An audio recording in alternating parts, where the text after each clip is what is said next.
अल्लाह ताला की जात ने फरमाया कि लौ ला कलमा खलक तो खलाक कि ऐ मेरे प्यारे नबी अगर मैं तुझे ना पैदा करता ये जमीन और गल करिया करो बंद कर दिंदे ਜਿਉਂਦੀਆਂ ਬੱਚੀਆਂ ਨੂੰ ਜ਼ਮੀਨ 'ਚ ਦੱਬ ਦਿੰਦੇ ਸੀ ਕਿ ਵੀ ਬੱਚੀ ਕਿਉਂ ਪੈਦਾ ਹੋਈ। ਐਸਾ ਜਹਲ ਦਾ ਦੌਰ ਸੀਗਾ।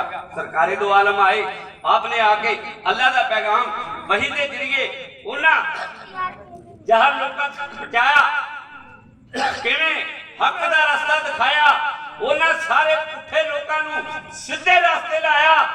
एक कहना देखो मेरे नबी पाक ने आके पत्थरों को भी कलमा पढ़ाया कि शहादत करता है कैसे बयान करके लाता है।